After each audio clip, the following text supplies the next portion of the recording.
I started using HelloFresh when both my husband and I were in the thick of building our businesses. We both enjoy cooking, but didn't have time for the shopping and the prep. We still wanted to give our family healthy, delicious meals, so we signed up for HelloFresh.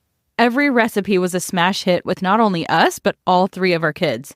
HelloFresh made it possible for us to stay in our genius zone and freed up more of our time to be present with our kids. I've given it as a gift to fellow entrepreneurs who are in those early stages of building so they can eat fresh and healthy while growing their businesses. Menu planning doesn't have to be one more thing on your to-do list. With over 50 recipes and other market fresh items, you have endless options for yummy food without the hassle. With summer upon us, you can cut down on time spent in the kitchen so you can get back to enjoying the summer sunshine and building that business. Thanks to HelloFresh's quick and easy recipes. Every week's menu features options that are ready in just 20 minutes or less, which is even quicker than fast food delivery or frozen pizzas. And when you sign up today, you'll unlock free appetizers for life. Get the party started or enjoy a little pre-dinner treat with an appetizer of your choice in every HelloFresh box for free. Go to HelloFresh.com/MUAPPS for free appetizers for life. 1 appetizer item per box while subscription is active. That's free appetizers for life at HelloFresh.com/MUAPPS. Head over and get started with HelloFresh, America's #1 meal kit. Ryan Reynolds here from Mint Mobile. With the price of just about everything going up during inflation, we thought we'd bring our prices down. So to help us, we brought in a reverse auctioneer, which is apparently a thing. Mint Mobile Unlimited Premium Wireless. How to get 30, 30, bit to get 30, bit to get 20, 20, 20, bit to get 20, 20, bit to get 15, 15, 15, 15, just $15 a month? Sold! Give it a try at mintmobile.com/switch. $45 up front for 3 months plus taxes and fees. Promo rate for new customers for limited time. Unlimited more than 40 gigabytes per month. Slows full terms at mintmobile.com. You do the thing, you get the feedback, you fail, you improve, you move forward, and you just keep reiterating until you've established a better way of doing it. And it's kind of no different from any other problem solving that we've done.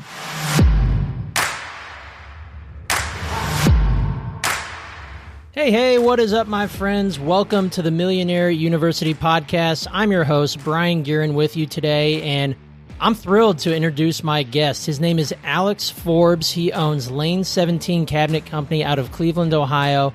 And this dude went from a corporate job in commercial real estate brokerage that just wasn't right for him to turning a passion of woodworking into a thriving small business. He's now doing well over 7 figures in yearly revenue and on pace to grow his company year over year. So without further ado, let's welcome to the classroom Alex Forbes of Lane 17 Cabinet Company. Here we go. Alex, man, it's great to have you today. Brian, I appreciate it. I'm excited to chat and get into the background of how things started. Awesome. I'm excited too, and it's great because not often I have a fellow Ohioan on the show, so this is fun for me today. Let's just jump right in here. So I want to have you give us a quick backstory on how Alex Forbes went from kind of a commercial job and sounded like you had a bit of a woodworking hobby on the side, but you left that job and you took it now into a very successful custom cabinet company. What's your origin story?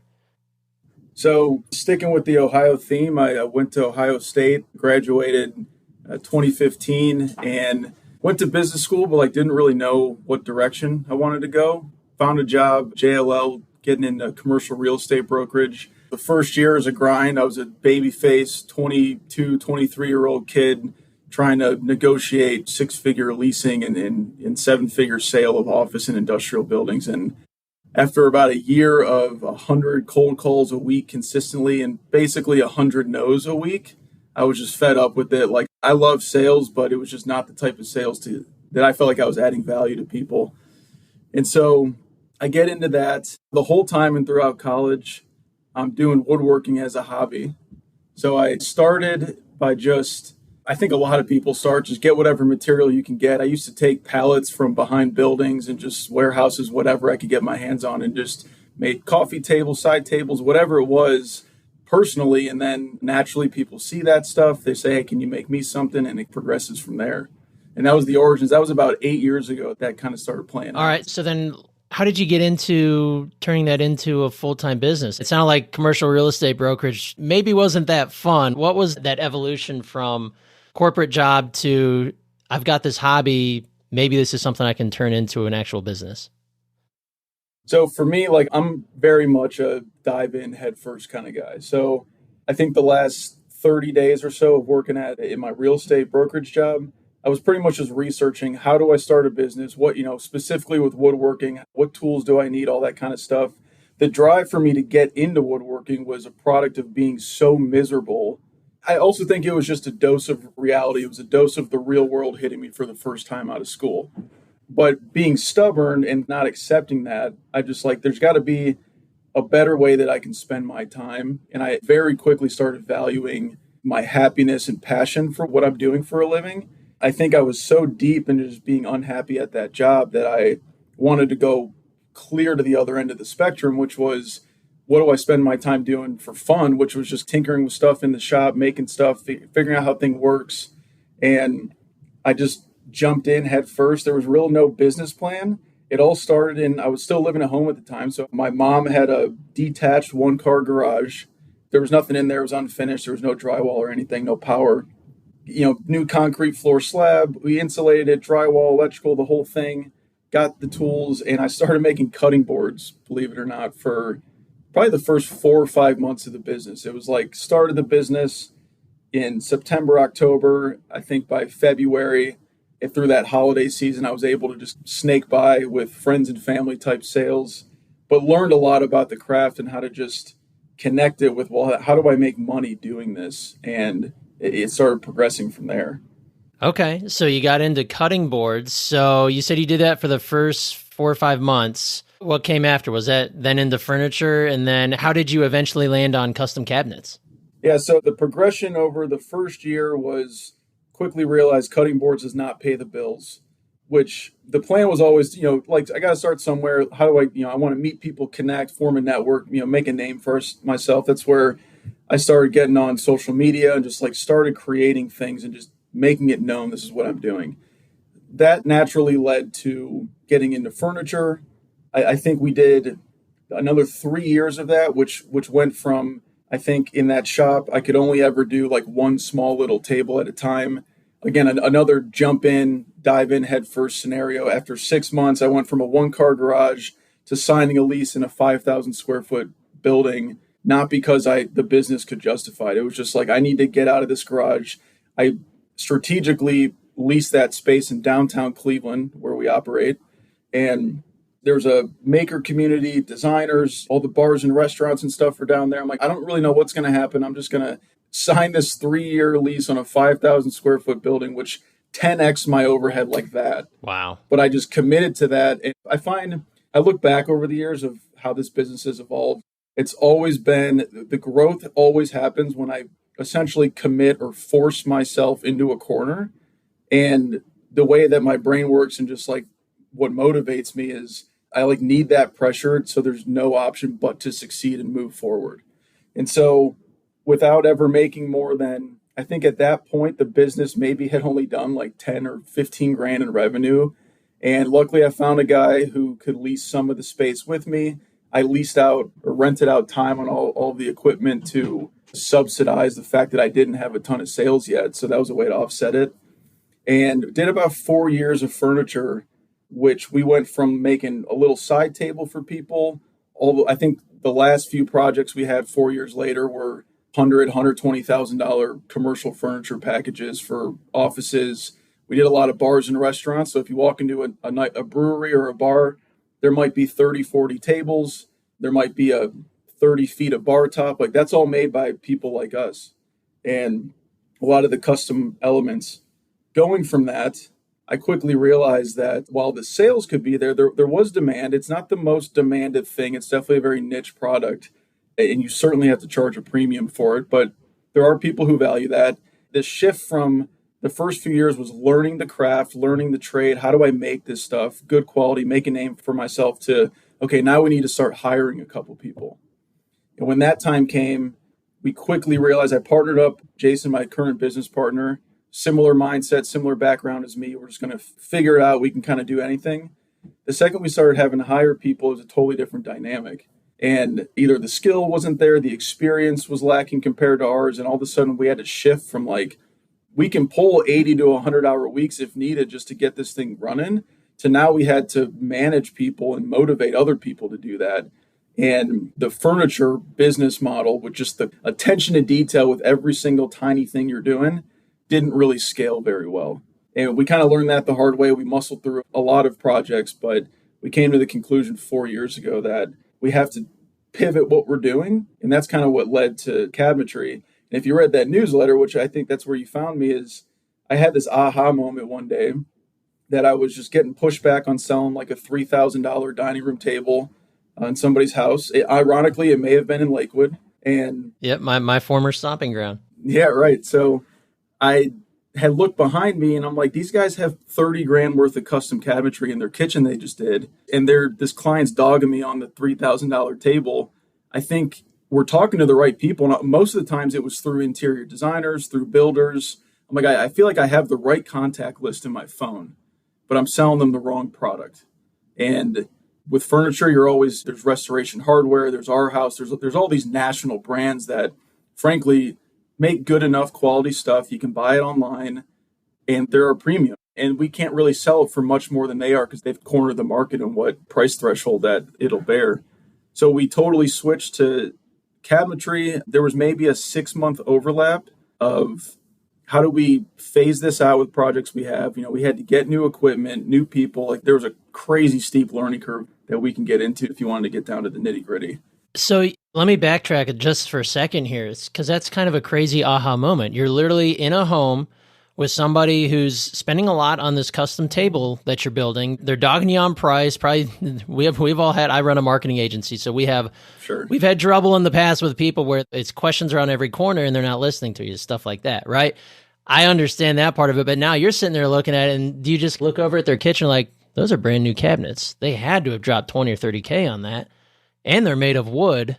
There's something there. Is that just like, did you sleep on it for a night? Was it a couple months where you're like, should we actually make this shift? What was it? I think so. We had done bathroom vanities and maybe built-ins in your living room, things like that, even maybe in some home offices. There is an overlap with even doing like bedroom furniture, dressers, things like that. Like, there was an overlap with furniture and some cabinetry or like case goods that we would make.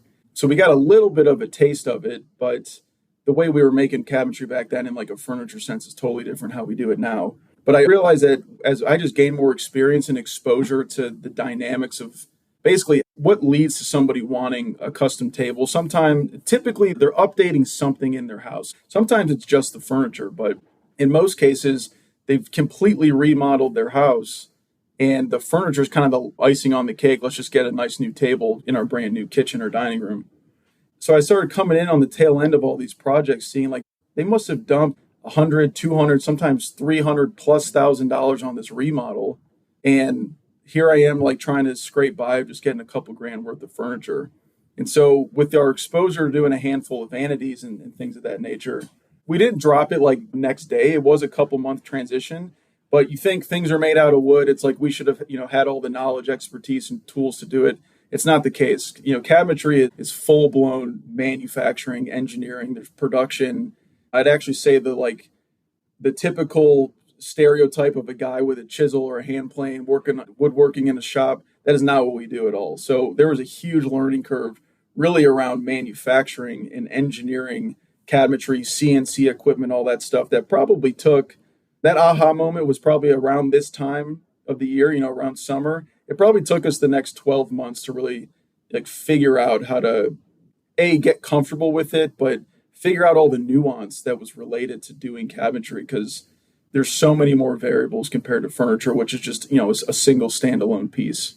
Yeah. So I imagine, through that period of the retooling and shifting of the business, did you guys still produce the furniture to keep the revenue coming, but on the side you were spending more and more amounts of time on building out the cabinet side? Or did it come to a point where 6 months in, you're like, all right, we're shutting down, we're totally retooling, and then we're just flying from here?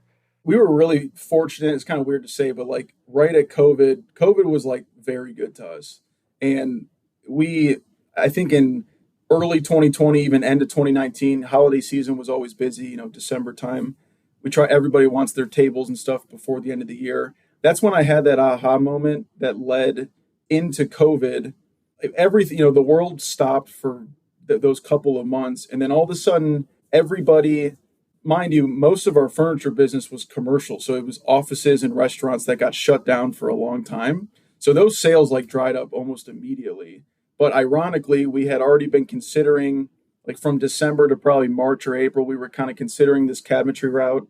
And literally overnight, the whole world was just forced to be in their homes, not travel, not go out. And what followed the next 2 years, and frankly, the demand hasn't really dried up at all, but it was everybody was remodeling, building with interest rates low. It was like the perfect stage in hindsight. We didn't really realize it at the time, but it was like the perfect stage for our business to have pivoted to cabinetry. Our website and most of our social media said that we made furniture for probably all of 2020, and people would literally come out of the woodwork. It's a good pun, but I like it. People would come out of the woodwork to just see if we make cabinetry, because like all the other bigger shops or manufacturers had crazy lead times. Nobody could get anything. And we were just kind of getting into it. So we kind of snaked our way into the market, at least locally here, and started just saying yes. Same thing. Our first project was like a $60,000 kitchen that was high gloss white, which is extremely difficult to do with finishing, natural walnut. It was a high-end project, and we had no idea what the hell we were doing. Yeah. And granted, we're the type of people that we're not going to deliver poor quality, or like we'll do anything to ensure that we end on a good note and that the quality and everything is buttoned up. We didn't make any money on that job because it was basically a huge learning curve for us, but we still look back, it's one of the cooler projects that we've done. And that was over like a 6-month period of aha moment. COVID hit, and then we're like, this is the new thing now. And we did have a few furniture projects commercially that we had to do later that year as everybody kind of started coming back into the office and whatnot, but we didn't accept any new ones, I think around spring or summer 2020. Okay, so let's start talking a little nitty gritty here. You mentioned the price on that first cabinet job you put together, $60,000. How do you guys currently price, or at least it sounded like you started out, like how did you know what to price? And then how does it lead to your pricing structure now? So pretty much everything, especially with custom work, it's always time and material and the labor to do it. So that's how we were pricing furniture. I do all the pricing. I still do all the pricing today. And I was taking the furniture approach, which is like, you get your wood, you get maybe a tiny little bit of hardware. It's mostly labor. And like with cabinetry, there's so many more things that go into it. So it probably took me a week to bid that first project because I just had no clue how to do it. So now the way that things are priced is it still factors in time and material, but we make it a little bit more, we tie that into the function of the dimensions of the cabinet, the type of the door style, the finishes, how many drawers are going in there. I have like a pretty elaborate sheet that I use, a spreadsheet, to have it all priced out. So it also limits that kind of what started this whole thing is somebody trying to dog you on price. It's not even an option with us. The pricing I developed is purely inputs and outputs. It's none of my opinion. It's all on a spreadsheet. We're currently investing in software to even further automate pricing. So it's just a matter of identify the scope and all the details, and the number will be calculated based on that, which is all backed by obviously material, labor, and markup and things like that. So what's the average margin on an average job? I know jobs are customized. There's going to be a different price on every job you do for the most part. What are the margins like on average? So we target 40% gross, around 20% net margin. I'd say we're not quite there yet because we're growing, and pretty much every year since inception, we've at least grown 50% year over year. And with that kind of growth is a ton of reinvestment back in the business. Almost every year we bought significant equipment, and so that has to get integrated. When we move shops, we moved to a few different shops over the years. Every time we have enough equipment now, it's like no matter where we're going, it's at least $50,000 just that goes to the electrician just to power everything and get everything wired. So all that kind of stuff happens, and that has pretty much, we've reinvested almost every dollar of profit back into the business every year since. So we're targeting 20% net. We should be able to hit that sustainably. I think last year we did 1.2.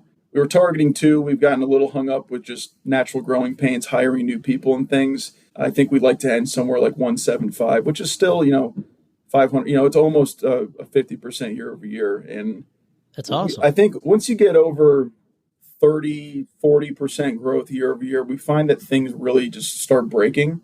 or the systems that you need to get there haven't even been created yet. And that's like this current phase of the business, so going all the way back, it was just how do we make stuff out of wood. Then it turned into how do we manage people. And that took a while to really figure out and get a better sense of how to do that. Now it's how do we build the standards and systemize the business to where the people you've trained can carry out the day-to-day. And that's the current battle that we're facing now. And it's all fun. It's all different challenges. It's kind of all relative in terms of level of difficulty, but it's a constant grind for sure.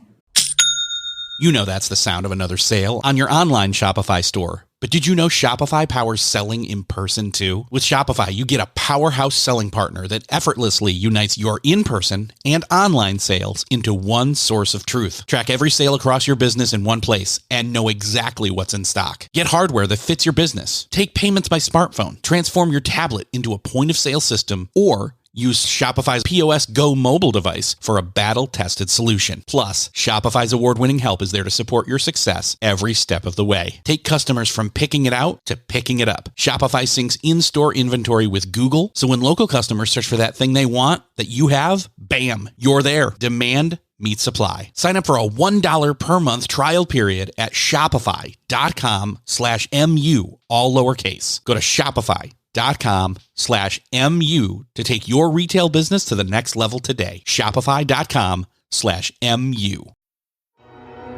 With supply chains becoming more complex, you need to stay on top of the latest logistics developments. So if you work with logistics, you need the Beyond the Box podcast from Maersk. It's the easy way to keep up to date with everything from digital disruption in logistics to the need for supply chain resilience in today's market. Find out more and keep ahead of the game with the Beyond the Box podcast on logistics insights at maersk.com/insights. At Evernorth Health Services, we believe costs shouldn't get in the way of life-changing care, and we're doing everything in our power to make it possible. Behavioral health solutions that also keep your projections at their best? It's possible. Pharmacy benefits that benefit your bottom line? It's possible. Complex specialty care that cares about your ROI? It's possible. Because we're already doing it, all while saving businesses billions. That's Wonder made possible. Learn more at evernorth.com/wonder. All right. Well, I sense a little rabbit hole that I want to go down with you. You've mentioned the team and the people a handful of times now, and I want to know, how did you start finding people? Where did you hire from? And how did you train up? And especially to now where it sounds like your operation's pretty well flowing. How many people on your team? Let's start there. So we currently have 9. We should be getting another person in the shop to make it 10, which would be the first time we've hit double digits on our team, which is cool.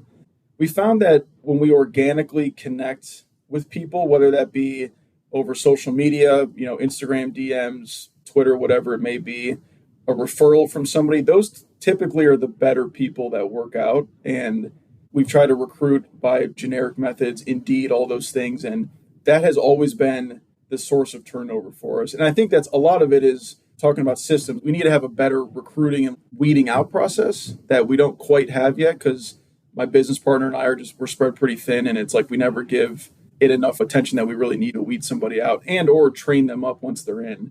And so we've had a little bit of turnover in the last year, but most of it has just come from organic presence here locally. And we found some guys that have gone down a similar path of like woodworking, furniture making, have also hit that wall of like, this is not really that scalable, but I still want to work with my hands. I still want to be in a shop setting. Cabinetry is that perfect medium for that, where we can still get guys who are passionate about the craft, but the production nature of cabinetry supports everybody who works here. And it's kind of a good combination in that sense. So I will say that you get the most talent in the world, they still need constant training, coaching. Like that's really what I'm learning is what it means to become a leader, is the constant development of yourself and your people. And we always tell them that, we want them to drive improvements. And if there's something happening on the shop floor, like it's got to come back to us. We don't want, if the expectation is that I have to solve your problems in the shop, nothing will get solved because I'm not close enough to the situation to effectively improve something down there. So we really try to empower people to engage with just overall improving their own job, which in nature or by nature improves the whole business. Yeah, and I know in the skilled trades, hiring is one of the biggest bugaboos these days, and there's the labor shortage too. So I know there's a lot of headwinds in that department, and when you find the great people, you hold on to them, right? And that's, I think, part of what you mentioned with empowering them and giving them the independence to control what they do.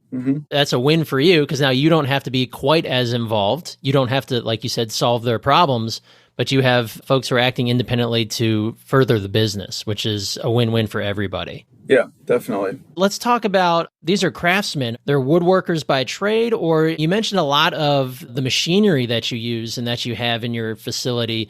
Is a lot of it automated? Is there still, like, I think a lot of people might sit there and think, oh, we've got a guy with a hammer and a chisel down there hollowing out a cabinet door, but it sure doesn't sound like that's the case. No, so there's pros and cons. So I guess the equipment that we need it's super expensive. It's very technical. It's expensive to repair and service. However, it offsets the need. Like if we needed 10 people, we have the mindset of I would prefer to have less high quality individuals than have more generic hands to just get stuff done. So the way we do that is standards and systemizing the process so things flow a lot better. We're big proponents of lean manufacturing, and we practice, continuous improvement religiously.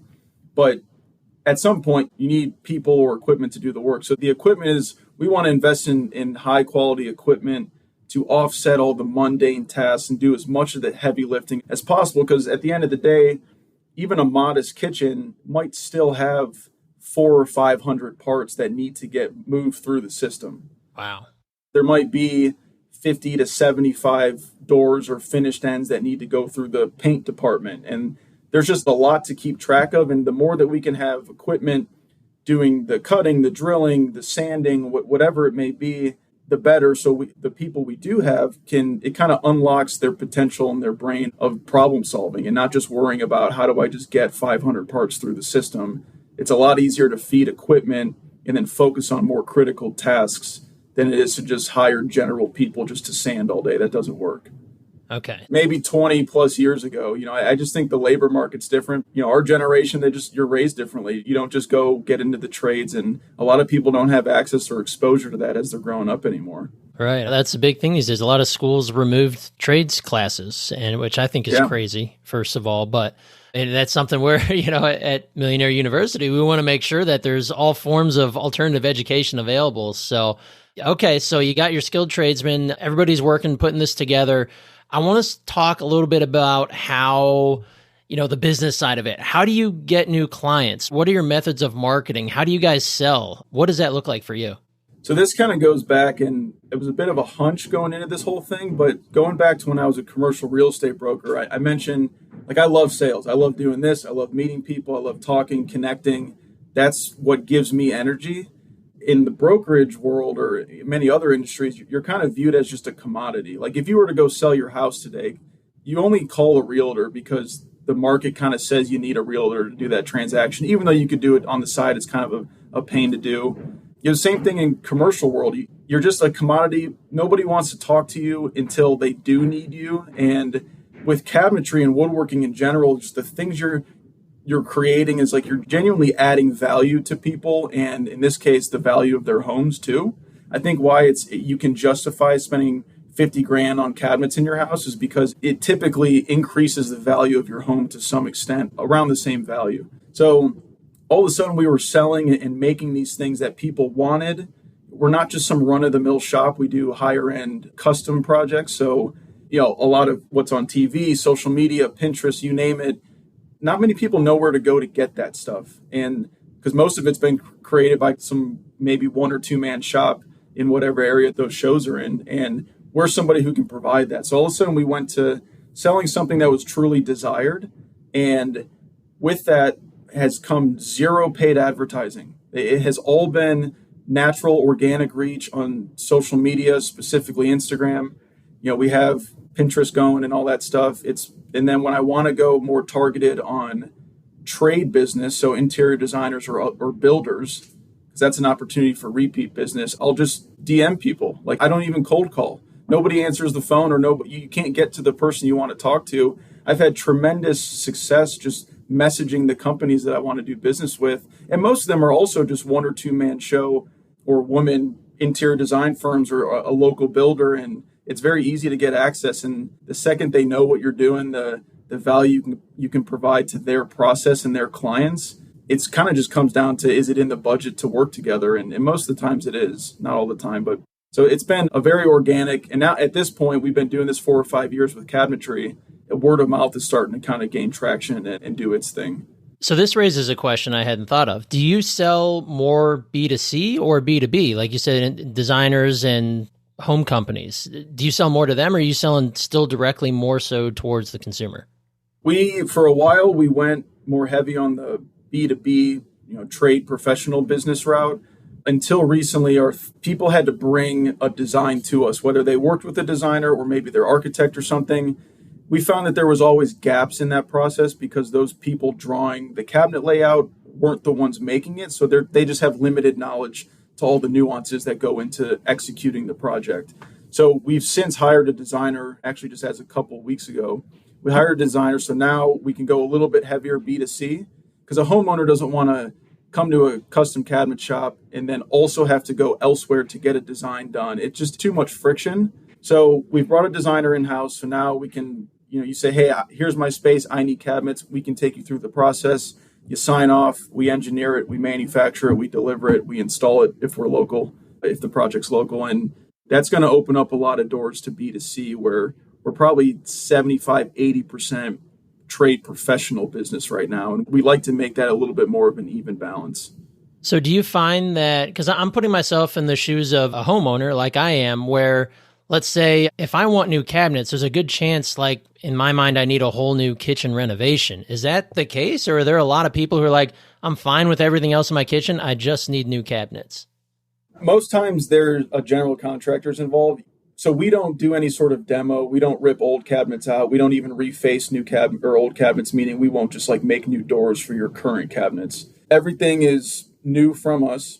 But with that, there's flooring you got to deal with. There's plumbing, there's electrical. Like there's always other scope that a contractor needs to button up before new cabinets can go back in. So at a minimum, most people have a general contractor already picked out. If they don't, for whatever chance, we have a network locally that we can refer them to. But at a minimum, someone's going to need to take them out, button up any little bit of mechanical stuff, and then new ones can go back in. But typically they're bigger scope. Walls are moving. They're doing multiple rooms. They may even be doing the whole first floor, stuff like that. Wow. Okay. So yes. So probably a lot of the jobs are inclusive of it, like an entire kitchen renovation. You guys are specifically the cabinet portion.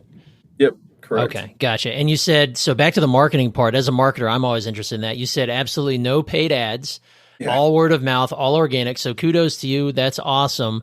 What has that led to in terms of your, do you guys have a wait list, or is there a long lead time? Are you guys actively out there, still producing on social media? Or are you guys like booked solid? We're booked pretty solid. I would say it's probably 70% just straight demand. There's too much volume coming through. So we're like at a 12 to 16 week lead time right now. So 3 to 4 months. I would say the other 30% of that is just from operational inefficiencies that I think that just come from growing and having to figure out new ways to get new people, process orders more efficiently. That's a big push to why we hired a designer, because we were getting too hung up on all the nuance of a design coming from a less educated person kind of driving those decisions. And so we are trying to target like an 8 to 10 week lead time, but it could be 8 to 12. It just depends on the scope. We're pretty much booked solid through the summer into September at this point. I think we're booking production for projects to be delivered in October now. But we're just hitting that glass ceiling that we just need to add capacity to even things out. I think it's part of the natural curve. So does everything go project by project in the shop? Like everybody's focused on one project, we're going to crank this out as quick and as well as we can? Or is it multiple teammates working on multiple projects at the same time?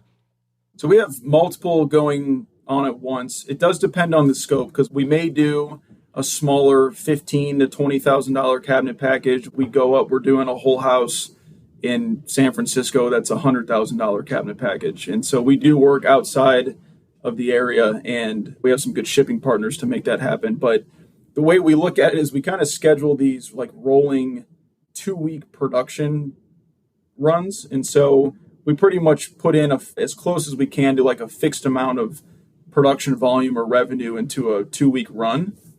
But it takes about 2 weeks to produce a project. And however, when things get to finishing, finishing and painting, staining, all that stuff, that's a little bit of a slower process, where our CNC machine that cuts out all the cabinet box parts and a lot of other components, that when project A gets to finishing, project B is starting over at the CNC, which is like the starting point for the whole project.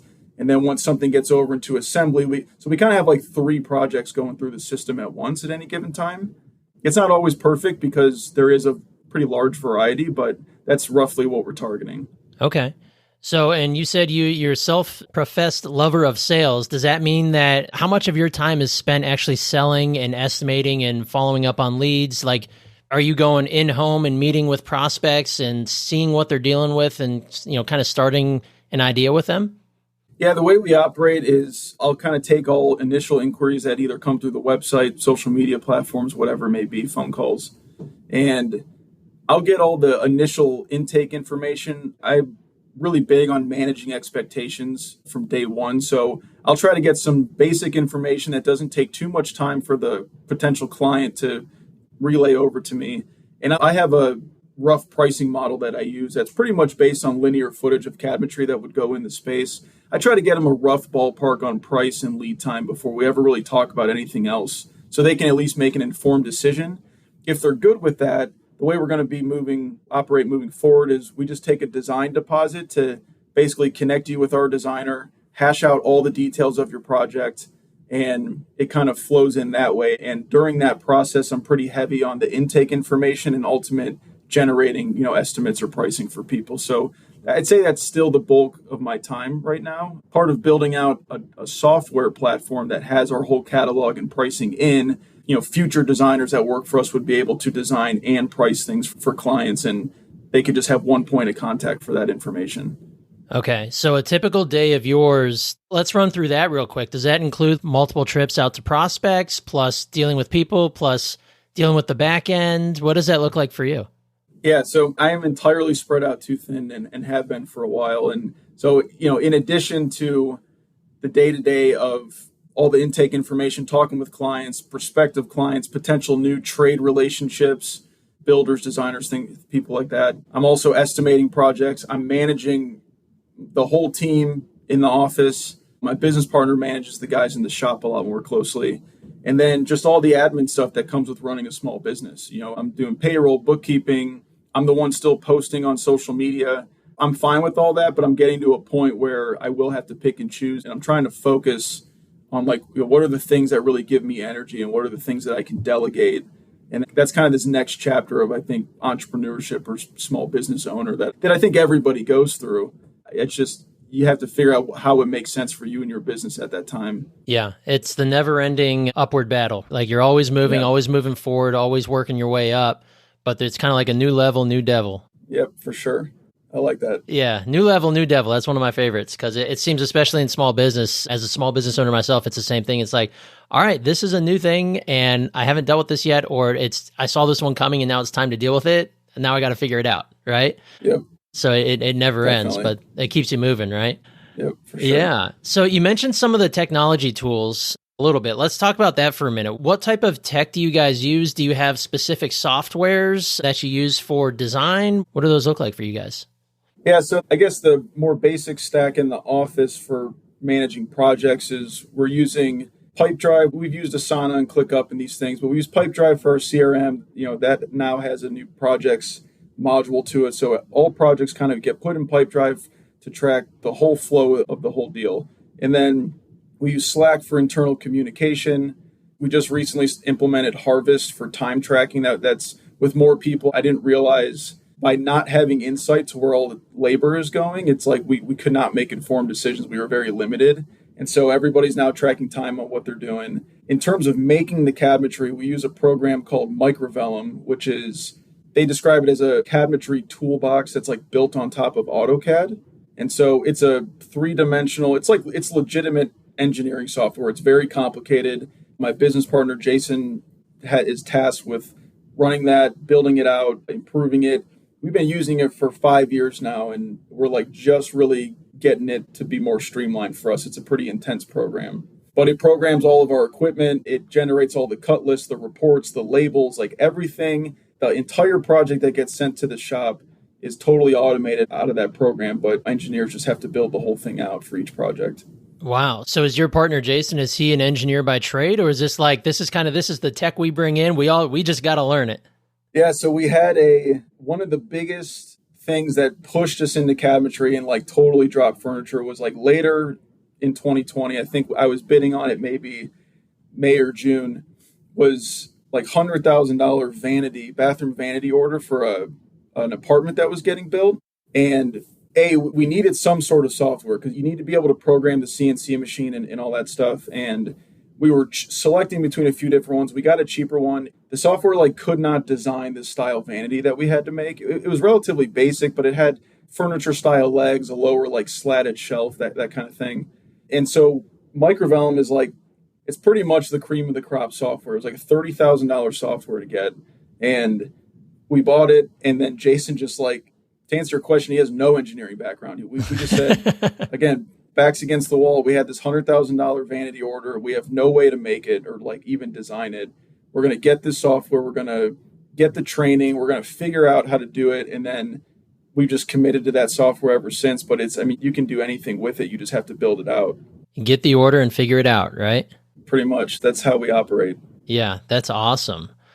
More and more entrepreneurs and investors are discovering the awesome franchise opportunities that exist across a variety of industries. Franchising can simply be the better path, and interest in franchising is at an all-time high. Lucky for you, John Austenson, founder of FranBridge Consulting and a past Millionaire University guest, is here to help you explore the premier franchise opportunities today. John and his FranBridge Consulting team are part of the largest franchise brokerage in the U.S. and have vetted the market thoroughly. FranBridge is hands down the premier source for the best opportunities in the franchise world, including both active and passive opportunities. From tiny homes to youth soccer to industrial hoses to pets, senior care to mental health, and more. John has served as an Inc. 500 franchisor and is a multi-brand franchisee himself. And he does more placements than anyone else in the country. Sign up for a free consultation call with John today or get a free copy of his book, Non-Food Franchising, at franbridgeconsulting.com. That's franbridgeconsulting.com. Available in the U.S. and Canada. All right. So in custom cabinetry, what is the competition like? I mean, do people who, I imagine it's folks that are wanting the higher end stuff, right? They're going to a custom cabinet maker rather than Home Depot or Lowe's or whatever the GC recommends, right? Who else is out there doing what you're doing, especially locally or nationally? So locally, there's a very prevalent Amish community locally. And so they're our biggest competitor in the Cleveland area. There's probably 200 shops in like a 50-mile radius of us, but they're all like 1-2-man shops. It's typically their family. They're very traditional in the sense of how they make cabinetry. We focus a lot more on more modern, more European styles. A lot more engineering goes into our cabinets, or at least we have the capacity to do so. So it's definitely a higher end customer with a higher end home. Cabinets at Home Depot, I don't know exactly the prices, but I would imagine we're at least 40-50% more expensive than them. But that comes with the value of the service. We have less just like transactional, hey, I need cabinets type projects. It's like we're really solving a problem either with the constraints of the space. If you said that you were in Lakewood, all those old Lakewood homes, they're all 100 years old plus. Mm-hmm. They have funky layouts. They were never built for what people want out of a kitchen or out of their space today. They're all slanted inward. Yeah. And they're also tight too. So how do you maximize storage in a space like that? And so we come in and we solve all those problems, and we make sure that it looks amazing, it functions amazing, and then we're also, here ongoing to troubleshoot anything that happens in the future. But a lot of the more modern styles we do, Amish shops don't really provide at all. Outside of the Cleveland area, Cleveland, Columbus, I guess anywhere away from where Amish communities are, which is most of the country, there's not very many cabinet shops like us doing what we're doing. And outside of Ohio, Pennsylvania area, it's mostly very large manufacturers that have very defined catalogs that are a little bit antiquated in their style and how they do things. And they're all sold through broad dealer networks. So the reason why we don't get into demoing a kitchen or doing anything past the cabinets, because we are the manufacturer, where if you go into your local shopping plaza or whatever it may be, you probably have a couple kitchen and bath design centers in your town. And those companies are typically dealers of a larger manufacturer. So to generate more margin or have more scope, since they're just making X amount, on the cabinets, they typically will come in and general contract the whole project and make sure they leave you with a new kitchen. But so dealing with the manufacturer gives you so much more access to like custom solutions and real problem solving within a project, a layout, whatever it may be. And we are increasingly getting more business outside of a 2-hour radius. Again, we have a client or a design firm we deal with in San Francisco. We have one in upstate New York.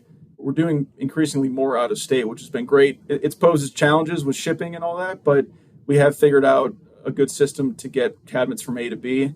And it opens up a lot of doors because operating in Cleveland, compared to the rest of the country, we have very low operating expenses compared to a place like the Bay Area or anywhere around New York City, Chicago, Miami, stuff like that. So it's been cool to connect with people outside of the area and do business. So what sets you apart is your customer experience, your attention to detail, and obviously your customers love that, especially the higher-end customers. That's what they're looking for, right? Like that is the difference that they want. That's why they will go with you over the other guys. But I want to talk about the selling national. So it makes sense you sell local, right? In Cleveland, everybody around you should have your cabinets, right? And you're getting big and they're starting to call you. How did you get national and how does that work? Like how do you sell a cabinet system in San Francisco, and do you go out there? Do you see what's going on? It sounds like you work with a couple different companies. How's that work? So those relationships were a product of the same methods that kind of allowed us to grow, period, which was just connecting with people on social media. I think it's like sometimes you lose sight because it's so easy to be on your phone or computer and just like message people all day long. You lose sight that, okay, well, these people are now 2,500 miles away. Like, what are all the variables that we haven't even considered on the 100 projects before this that we could just drive down the street and hash something out?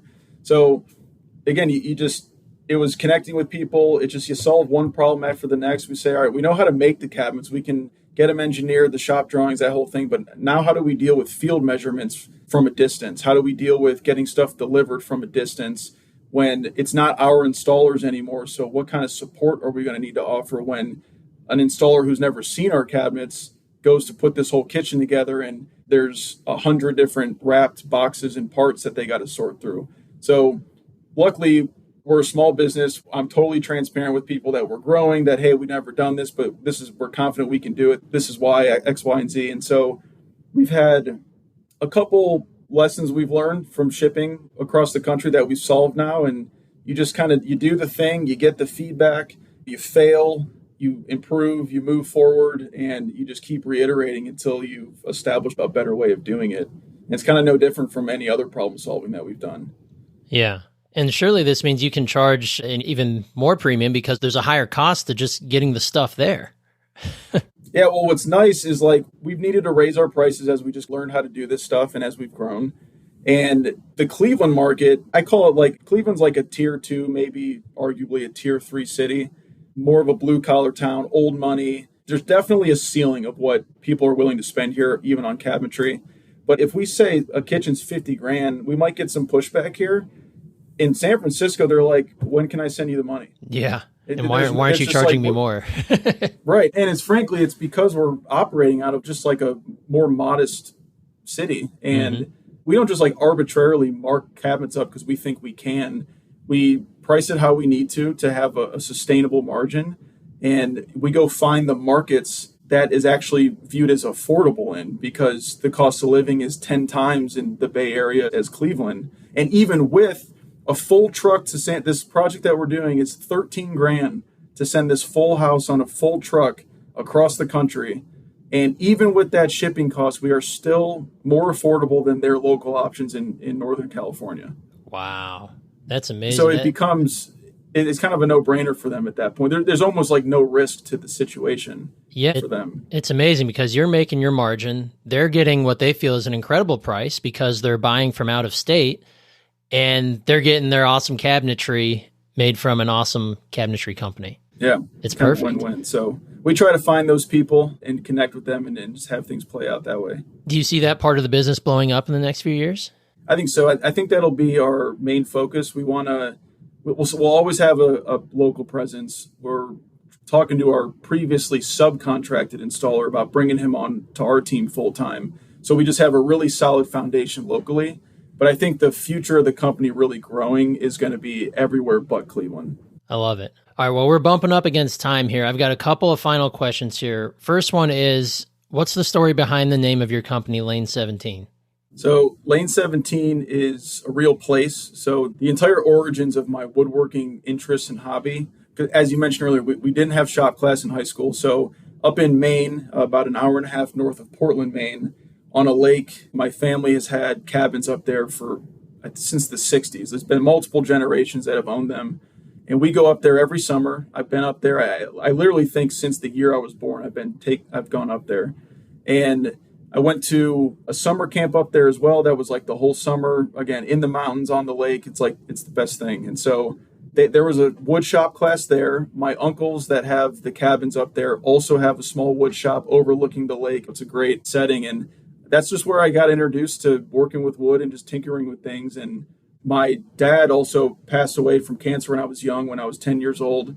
And that was his side of the family that was up there. So it was kind of I attributed the name to him, to the Forbes name, to the place that I love going to even to this day, where I learned woodworking, and the inlets to all the lakes, to the lake where all the cabins are. The city refers to them as fire lanes, because if there's a fire, they access water from the lake. And so we're on Fire Lane 17 is where these cabins have been for 80 years or 60, 80 years. And so that's the origin of the name. That is an awesome origin story for that name, man. That's so cool. Yeah. Wonderful, wonderful. Well, hey, man, I want to part with one last question. What is one piece of entrepreneurial advice that you can share with our audience who may be in early stage entrepreneurship, full-blown entrepreneurship, or they're intending to become entrepreneurs in the near future?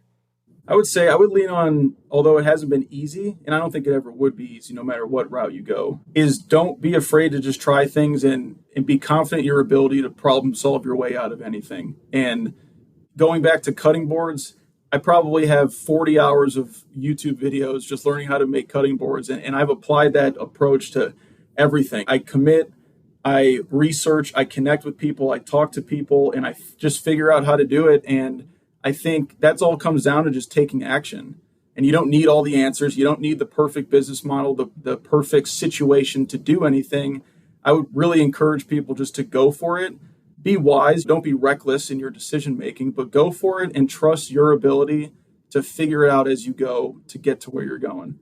I love that. We say that a lot on this show. Just take action. Action over everything. Go figure it out. Fail up. You're not failing unless you're quitting. Failing is just an opportunity to learn.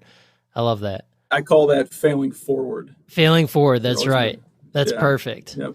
Awesome. Well, Alex, this has been a pleasure. Thank you so much for joining us. How do our listeners get a hold of you or check you out online? What's the best way to do that? If you want to see more about the behind the scenes stuff, the kind of daily grind of growing a business, I'm on Twitter at Alex Forbes with 2 underscores after. Our company, Lane 17, is on Instagram and Twitter, just Lane 17 Cabinet Co. But you can find me there pretty much all day, every day. I'm online. All right, perfect. Well, Alex, thanks so much, man. I really appreciate you sharing your time and your knowledge with us. It's been an awesome pleasure. All right, Brian, I appreciate you having me. It's been a lot of fun. All right, let's hear it for Alex.